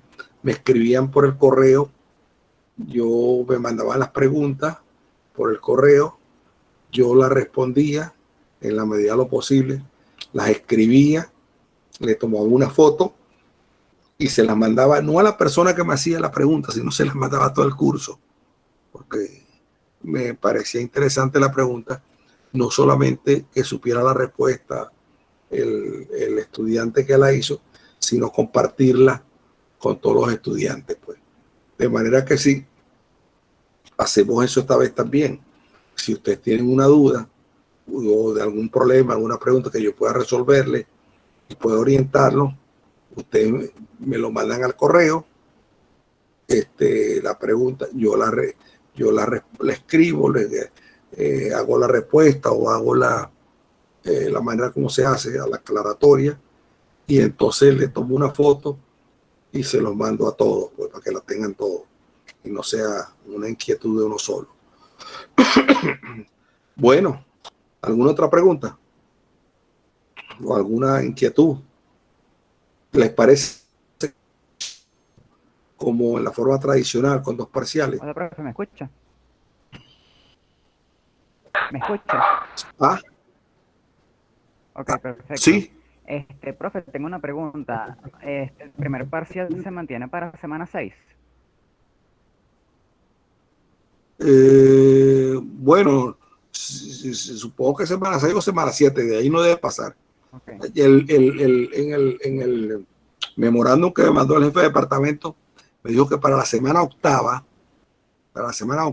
8, debería estar evaluado el 50% del curso. El 50% ya tendría que ser evaluado, pues.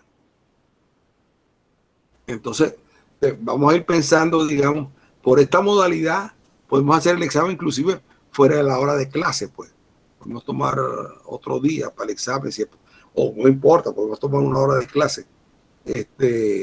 Aquí tenemos más la ventaja de no limitarnos a la hora de clase para el examen, inclusive hasta dar más tiempo.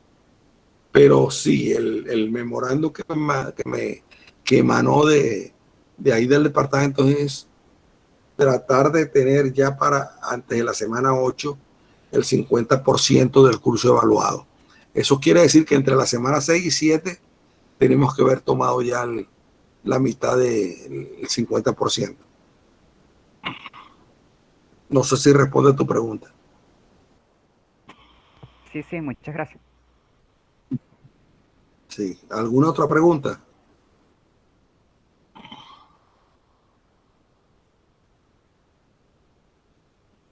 ¿Cómo yo no les he preguntado, la forma de conectarse ha sido rápida, fácil? ¿Han tenido problemas para la conexión? ¿Cómo ha sido la experiencia?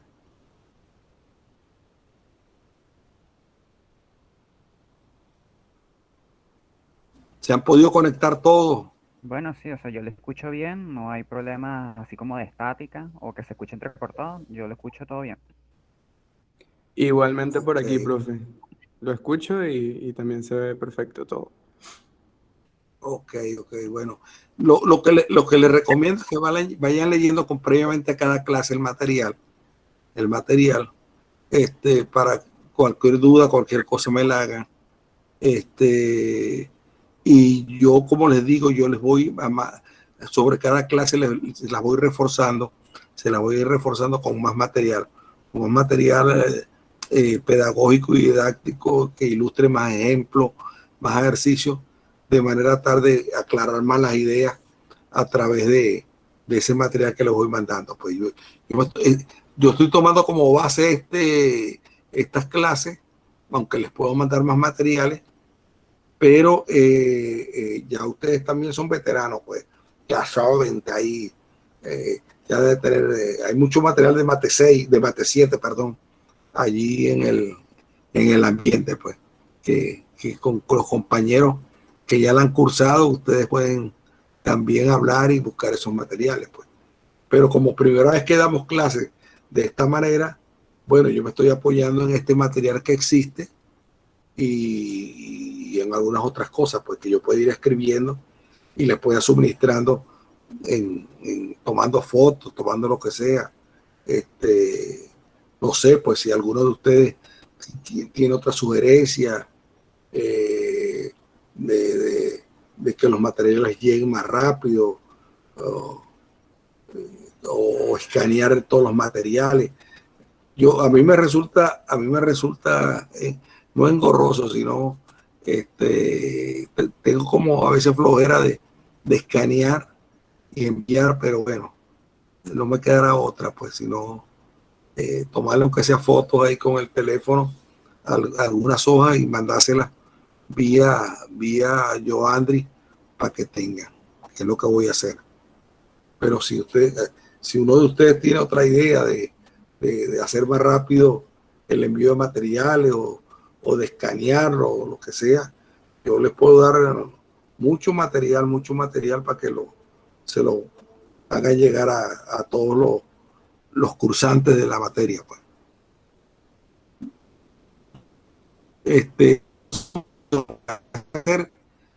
Lunes y miércoles de 11 a 1, perdón, de 1 a 3 y yo no sé si esto coincide con alguna fiesta, pero la idea es no tomar fiesta, ¿no? Ni carnavales, ni nada. La idea, nosotros por esta vía no necesitamos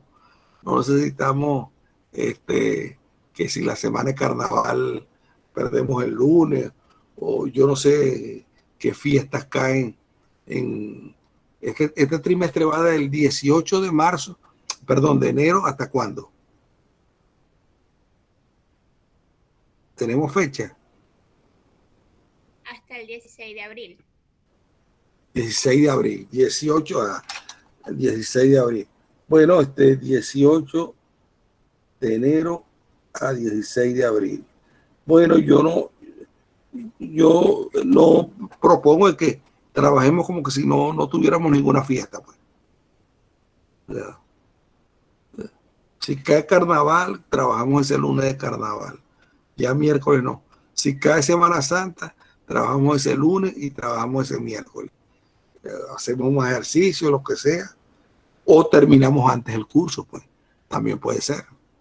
Porque yo supongo que si ustedes tienen otras materias, a lo mejor quisieran poder terminar un curso antes que otro, pues.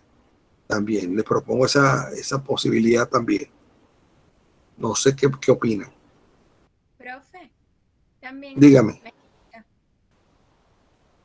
Ajá. También nos podría enviar como ejercicios que a usted les parezcan interesantes que podamos hacer y luego podamos preguntarle y eso. ¿Cómo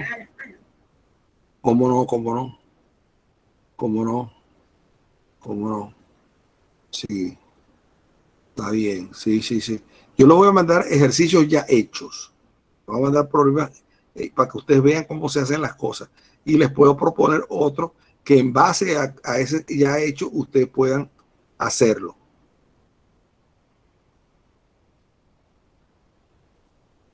Para facilitar las cosas. Bueno, si quieren lo dejamos hasta aquí, ¿no? ¿Te parece bien? Sí, profe. Muchas gracias. Vale, profe, muchísimas gracias. Gracias. Bueno, feliz. Bueno, nos vemos el lunes, pues. Nos vemos el lunes. Hasta luego. Vale, feliz tarde. Perfecto, profesor. Muchas Feliz gracias. tarde. Hasta luego. Bueno. Espero que funcione esto. Espero que funcione. Chao, pues saludos a todos y feliz fin de semana. Igual, profe. Realmente.